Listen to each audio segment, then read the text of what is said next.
मित्रों, आज हम विश्व मैत्री अभियान की 5वीं कड़ी शुरू करते हैं।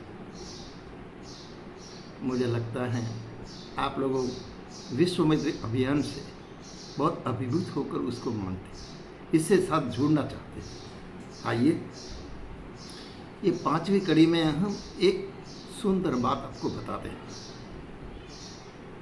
एक बार एक निर्जन जंगल, इसमें एक भयंकर आवाज आई, कौन है रे? एकदम निर्जन स्थान में, घने अंधेरे में एक भयानक आवाज फूट पड़ी। उसकी गूंज दूर दूर तक पहुंच गई। इस डरावनी आवाज ने अंधकार भी सहम गया। यह आवाज थी खूंखार डाकू वागदी की। बहुत खूंखार डाकू था, वाल्मीकि जैसा। प्रत्युत्तर में उसने सुना, मैं तुम्हारी बिटिया हूं। स्नेह सभर और संवेदना युक्त आत्मीयता भरा प्रत्युत्तर मिला। प्रत्युत्तर में क्षण भर अचंभित होते हुए डाकू वागदी, इस निर्जन भूमि पर मेरी कौन सी बिटिया कहां से आ गई? यह विचारते हुए उसने अपने मृदुल स्वर से अपने पैर उस ओर बढ़ाए। श्री रामकृष्ण परमहंस की सहधर्मचारी शारदा देवी जा रही थी अपने पति के पास दक्षिणेश्वर मंदिर की ओर। रास्ता बहुत बिखड़, लंबा और पैदल मार्ग। इस कारण कई दिनों से कुछ साथियों की तलाश में शारदा थी। किस और सौभाग्य से उनको साथी मिल गए। भूषण मंडल की मां अपने गांव की कुछ महिलाओं को लेकर गंगा स्नान के लिए जा रही थी।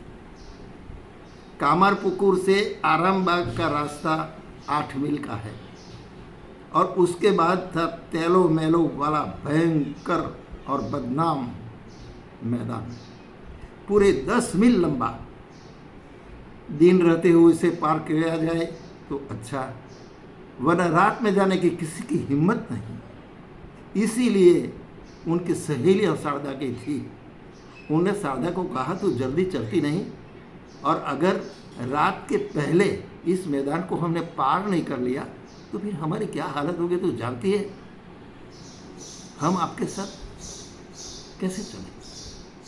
शारदा ने कहा, आप चिंता न करें, आप जल्दी उतावली से आप तारकेश्वर मंदिर पहुंच जाइए और मैं आपके पीछे पीछे धीरे धीरे वहां पहुंच जाती हूँ।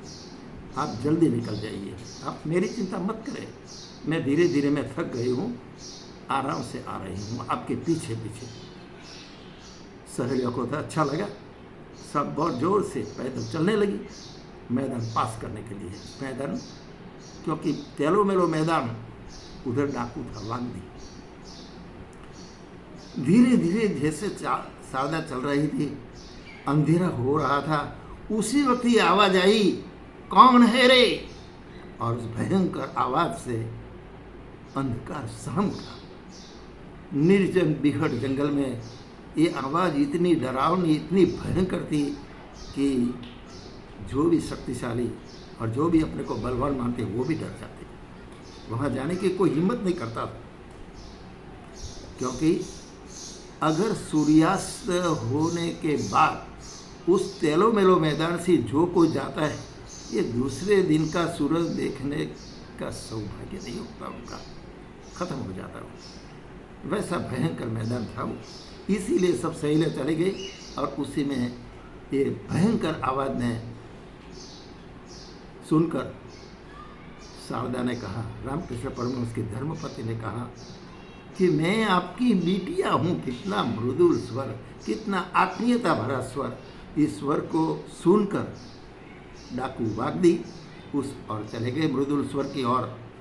तो वहाँ देखा कि एक महिला थकी हुई, धीरे धीरे चलती हुई, कोमल थकी हुई आवाज में और मुखमंडल पर चेहरा बिल्कुल आनंद निखालसता, वो देखकर वो चमक गया कि इतने भयंकर बिहड़ जंगल में ये मेरी कौन सी बिटिया है, मेरी समझ में नहीं आता।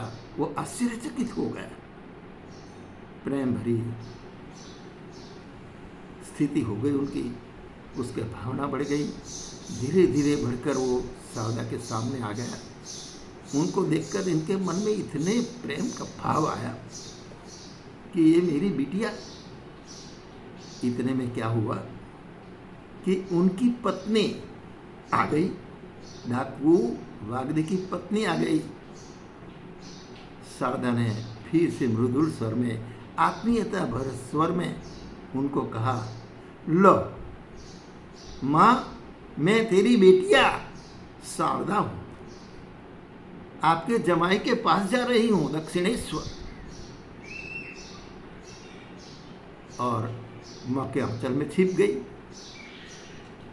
आज तो मुझे मेरे माँ बाप मिल गए, मेरी माँ मिल गई, मेरे पिताजी मिले, हमें डर किस बात का, इस जंगल में कोई डर नहीं।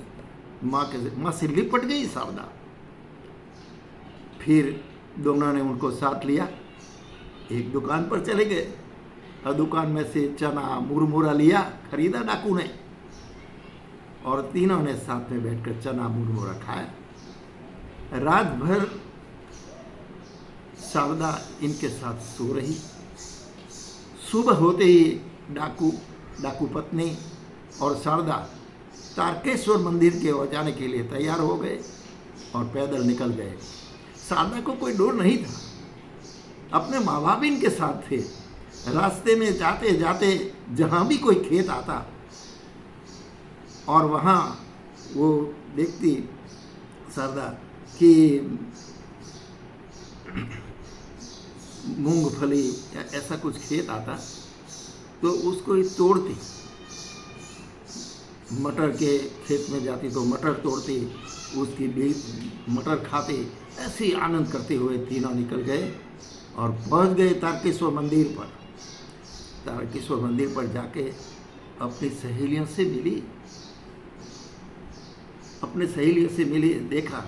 लेकिन उसी वक्त ये डाकू पत्नी थी, उनने कहा अपने पति से, अरे जाइए, आपको पता नहीं पूरी रात तक मेरी बेटी ने कुछ खाया नहीं, आप तारकेश्वर मंदिर पर जाके जल्दी पूजा कर लीजिए और बाद में बाजार में जाके कुछ सब्जी कुछ अनाज ले आइए, क्योंकि ये भूखी है मेरी बेटी।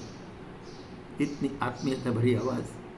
क्षण भर में पूजा भी हो गई तारकेश्वर जी की, और फिर डाकू अनाज भी लाया, सब्जी भी लाया, डाकू पत्नी ने उसको भोजन बनाया।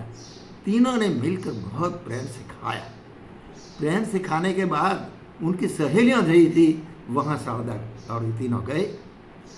सहेलियों को आश्चर्य हो गया, करी ये शारदा आज सुबह में यहाँ आई, उनको कुछ नहीं हुआ, वो जीवित कैसे रही, वो मैदान में से आई कैसे? आश्चर्य में पड़ गई। उन लोगों ने पूछा, शारदा तुझे डर नहीं लगा, तू कैसे आ गई? शारदा ने कहा, अरे जिनके माँ और बाप इनके साथ हो उनको डर कैसा? मैं कोई डरी नहीं, मैं तो बहुत आनंद से आ गई हूँ आपके पास। ये है मेरे माँ और ये है मेरे पिता। सहेलियां आश्चर्य मूड हो गई। फिर सहेलियां के साथ में शारदा आगे जाने के, दक्षिणेश्वर जाने के लिए निकली। तब डाकू पत्नी और डाकू दोनों रोने लगे। जैसे पहली बार शादी के बाद जब लड़की को विदा करते हैं, बेटी को बाप विदा करता है तो इसके आंख में आंसू भर जाते हैं, वो रोते हैं, वैसे दोनों रोने लगे। बेटी को सहेलियों के साथ जाते हुए देखकर दोनों, और उसको देखकर शारदा भी रोने लगी। उस दृश्य को देखो, कैसा करुण दृश्य था। जैसे पिताजी अपनी बेटिया को विदा कर रहे हैं, पत्नी विदा कर रही है अपनी बेटी को, और बेटी उनका साथ छोड़ने से जो रो रही है, वैसा करुण दृश्य वहाँ खड़ा हो गया। दक्षिणेश्वर पहुँच गई शारदा। सारी जो बिना जो घटना घटी थी अपने पति को बताया, रामकृष्ण परमहंस को बताया। रामकृष्ण परमहंस हंस कर बोले, शारदा, तुझे पता नहीं, स्वयं नारायण, वो डाकू नहीं था, वो स्वयं नारायण तुझे यहाँ छोड़ने आया था। क्या डाकू नारायण नहीं बन सकता?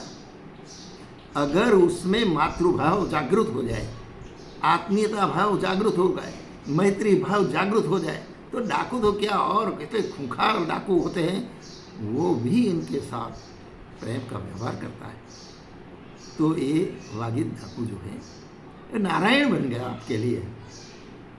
अगर इस आप ये समझ लीजिए कि ऐसी जो त्रिवेणी है, प्रेम भावना की त्रिवेणी है, उस त्रिवेणी में अगर कोई स्नान कर लेता है तो डाकू भी नारायण बन जाता है। आपने तो देखा होगा कि जो रक्षक होते हैं वो भक्षक हो जाते हैं, लेकिन ये सबने देखा है, लेकिन भक्षक रक्षक बन जाए ये तो कभी कभी होता है। और ये तब होता है जब अंदर से आत्मीयता, मैत्री, सहानुभूति, प्रेम ये जब उमड़ कर आता है, करुणा का भाव जग जाता है, तब डाकू नारायण बन जाता है। और ये वागदी डाकू नारायण बनकर शारदा को तारकेश्वर मंदिर तक पहुंचा दिया। तो मित्रों, ये बात मैंने इसीलिए, ये सत्य घटना है, सत्य घटना आपको मैंने इसीलिए सुनाया कि अगला जो युग आने वाला है उसमें जिसके दिल में करुणा है, जिसके हृदय में भाव संवेदना जागृत हो गई है, वैसे लोग उन महाकाल के साथ जुड़कर पूरी दुनिया में विश्व मैत्री का संदेश फैलाकर वसुधैव कुटुंबकम का जो सपना है उसको सार्थक कर देगा। आइए हम आज से ही इस मैत्री भाव के विकास के लिए प्रयत्नशील बने। इस भावना के साथ, इस आशा के साथ आज की बात मैं यहाँ समाप्त करता हूँ और अगली कड़ी 6 नंबर की कल हम शुरू करेंगे। तब तक आप सभी को उदय सिंह चौहान का सप्रेम प्रणाम।